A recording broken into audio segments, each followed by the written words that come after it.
So good morning students. Our next topic will be steps in genetically modifying an organism. So we already know that genetically modifying means gene लाई नै modify गरेर चाहिँ organism different बनाउनुलाई that is called the genetically modifying an organism. So there are basic these three such steps. So they are, first one is the identification of a DNA with desirable genes. Okay, so first of all we have to identify the gene. First हामीले DNA लाई identify गर्नु पर्छ कुन DNA is we are required of त्यसलाई identify गरिसकेपछि चाहिँ त्यसको बादमा that identified DNA, this DNA has to be introduced or transferred into the host भनेको जुनै पनि organism जसमा चाहिँ जुन चाहिँ DNA लाई हामीले transferred गरिँदैछ. Okay, and after that maintenance of introduced DNA in the host and transfer of DNA to its progeny. त्यसको बादमा चाहिँ host को body मा आइसकेपछि चाहिँ त्यो DNA maintain भएर बस्नु पर्यो र त्यो DNA जुन चाहिँ छ त्यो चाहिँ transfer भएर चाहिँ generation to first generation, second generation, third generation, that means the progeny मा okay offspring मा चाहिँ generations after generations के हुनु पर्यो यो transfer भएर गएकै गर्नु पर्छ. So before proceeding to these steps, let's have a certain idea regarding certain term. So first one is the gene cloning. Gene cloning भनेको चाहिँ के हो भने this term will be going to repeat in our like a subsequent classes. So we will study this topic that this is gene cloning. A clone is an exact copy. Clone भनेको चाहिँ के हो exact copy of an organism, organs or a single cells. Okay, organelles or macromolecules यो सबै कुराको चाहिँ exact copy हुनु, that is known as clone. And these cell lines for medical research are derived from a single cell allowed to replicate millions of times, producing mass identical clones. That means in the medical research मा चाहिँ एउटा single cell लाई चाहिँ के गर्छ will allow to replicate millions times सम्म चाहिँ replicate multiply हुन लगाउँछ so that identical cell हरुको चाहिँ थुप्रो clones हरु copies हरु बनियोस् भनेर. Okay, this gene cloning is also the act of making of a copies of a single gene. Same single एउटा gene को चाहिँ multiple millions of copies बनाउने process is known as gene cloning. Okay, and this cloning can provide a pure sample of a individual gene separated from all other genes that it normally shares the cell with. That means यो जुन चाहिँ cell cloning ले चाहिँ pure sample of an individual gene, that means एउटा gene लाई हामीले extract गरेको छ desirable gene. यो desirable gene लाई मात्रै चाहिँ we will allowed to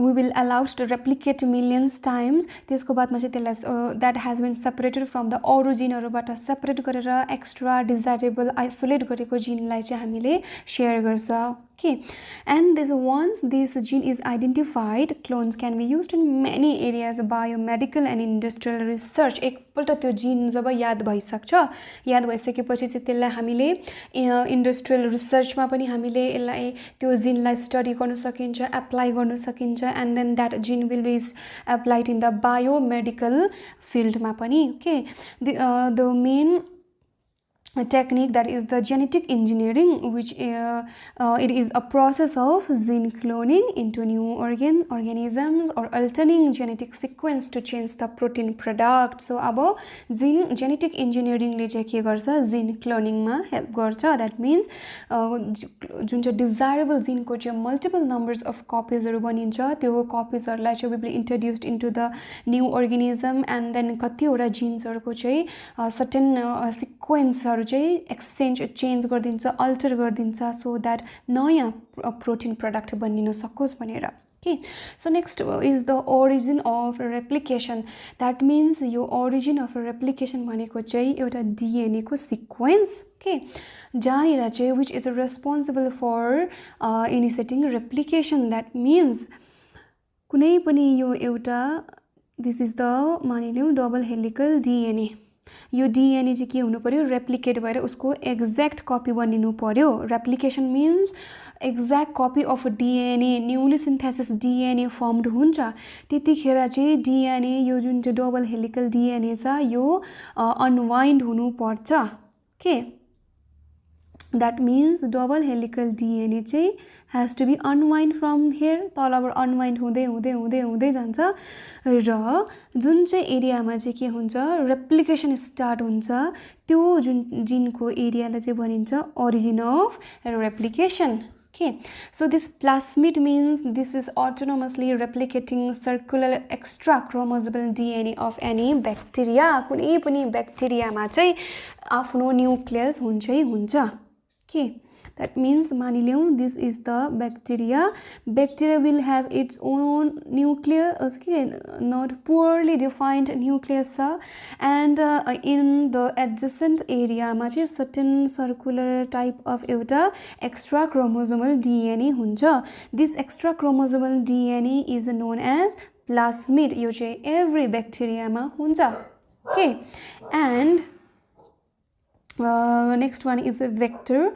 So this this is restriction enzyme. A restriction enzyme भनेको चाहिँ the enzyme that are used to cut DNA segment at a specific site. For example, यो चाहिँ एउटा DNA को segment हो. मानिलियौं base pairs हरु छ A T G C A. okay, base pairs छ. अब के गर्नु पर्यो certain place मा चाहिँ कट गर्नु पर्ने छ एन्जाइमले. दैट मिन्स कुन चाहिँ एरियाबाट चाहिँ एन्जाइमले कट गर्नु स्टार्ट गर्छ डीएनए को सेगमेन्टलाई. सो त्यो एन्जाइमलाई चाहिँ भनिन्छ restriction enzyme. That means they are restricted to the particular sequence of the DNA.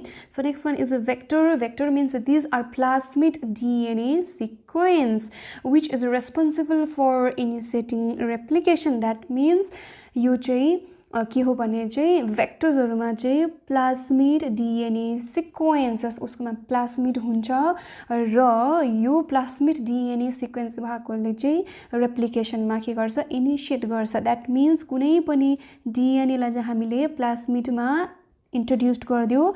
Plasmid is a extra chromosomal DNA. Okay, in certain such as in bacteria मा चाहिँ bacteria we know that in a single minute 20 minutes मा चाहिँ thousands millions of bacteria के हुन्छ divide हुन्छ.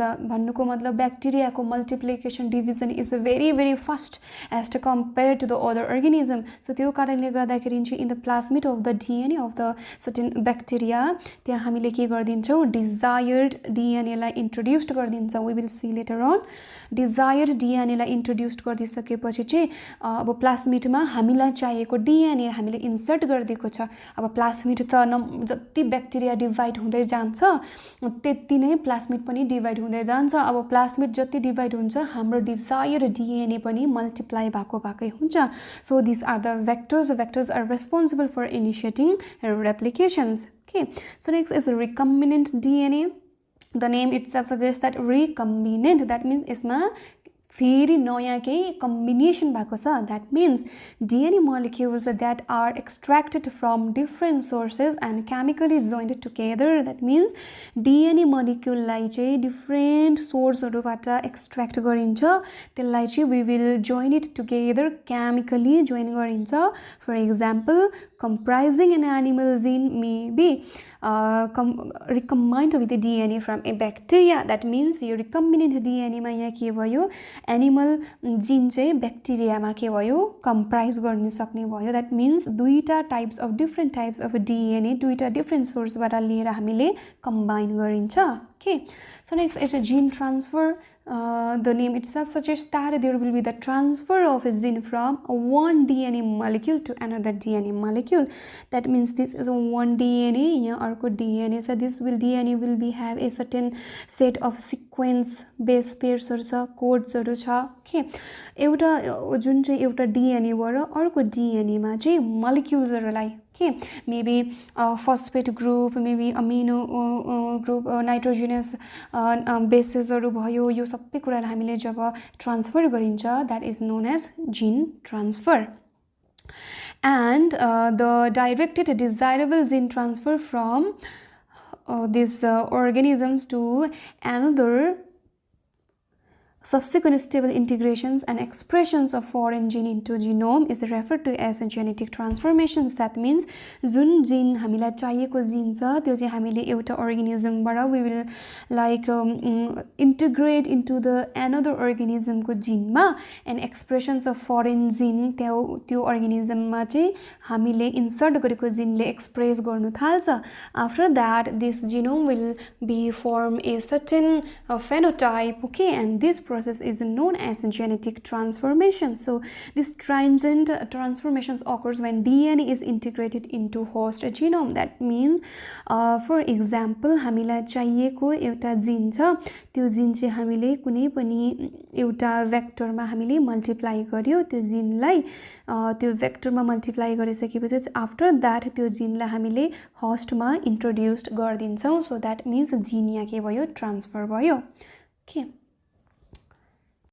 So let's come to the steps to genetically modify organisms. So organisms like genetically modified गर्नुको लागि we have to follow a certain steps. For example, हामीलाई के चाहियो human insulin. That means when the person is a sufferer from diabetes, right? Diabetes mellitus, diabetes insipidus, यो बेलामा चाहिँ chronic एकदमै severe भएर गयो भने चाहिँ के गर्नु पर्यो insulin चाहिँ inject गर्नुपर्छ बडीमा. Now the function of this insulin is the homeostasis, okay, homeostasis or balance of sugar level in the body, okay, blood stream मा चाहिँ sugar level लाई maintain गर्नु पर्ने हुन्छ.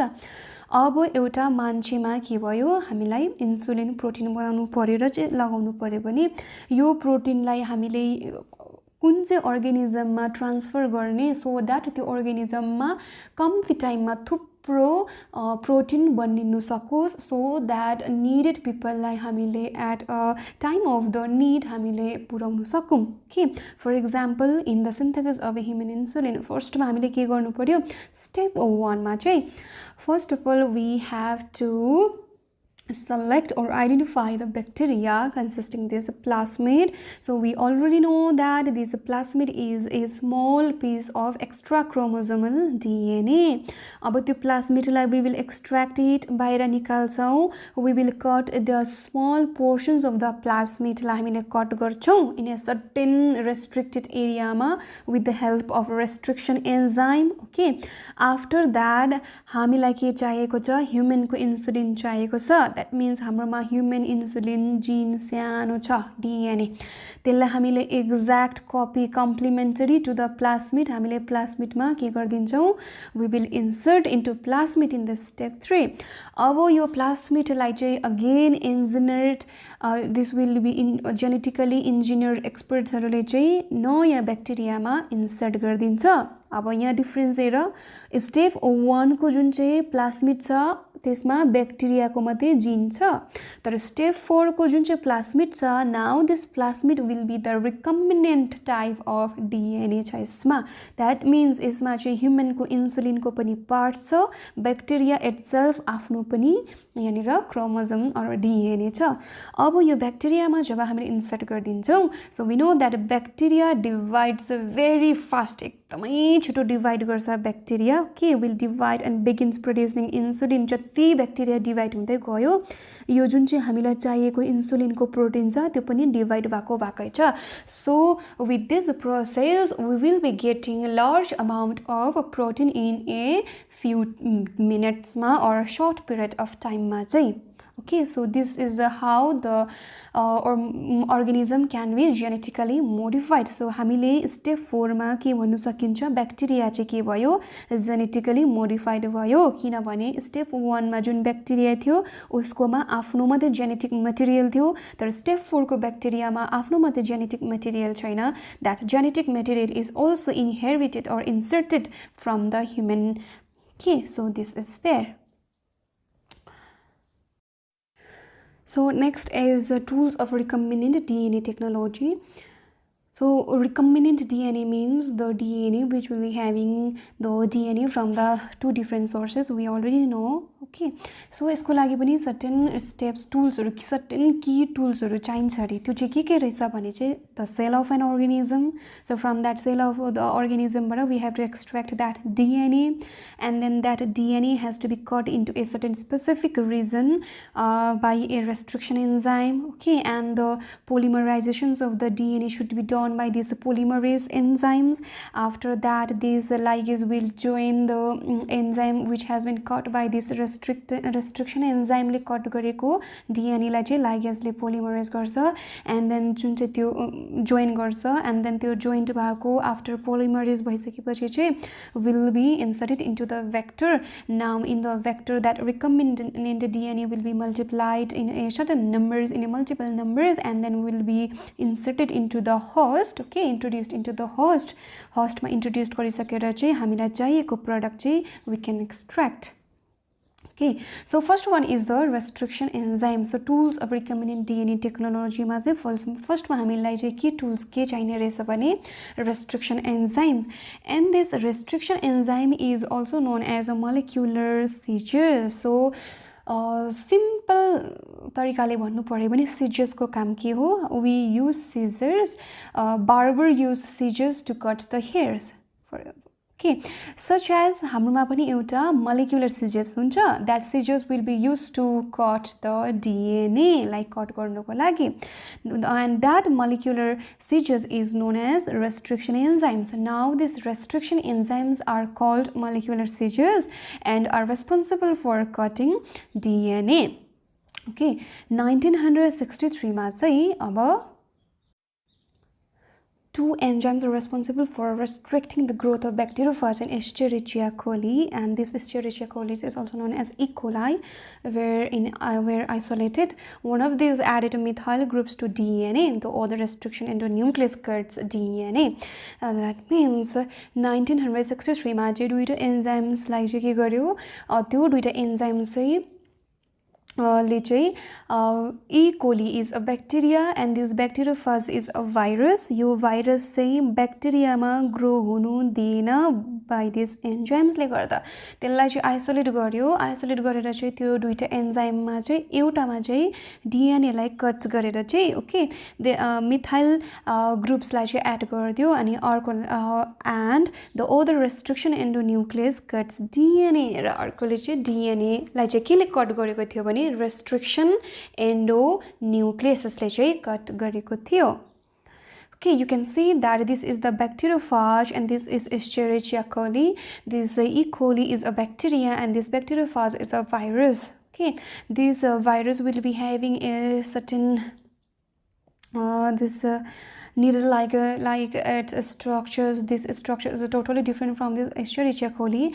This bacteriophage will invade the body of the Escherichia coli. Escherichia coli लाई चाहिँ के गर्छ penetrate गर्छ र उसकोमा भएको जुन चाहिँ nucleic acid or DNA material will be inserted into the Escherichia coli र E. coli मा चाहिँ अब viral DNA चाहिँ के हुन्छ multiply हुन्छ. तर 1963 मा चाहिँ त्यो दुईटा enzyme ले चाहिँ के हुनु दिएन, यो bacteriophage लाई चाहिँ केमा भने E. coli मा आएर चाहिँ ओके उसको जुन चाहिँ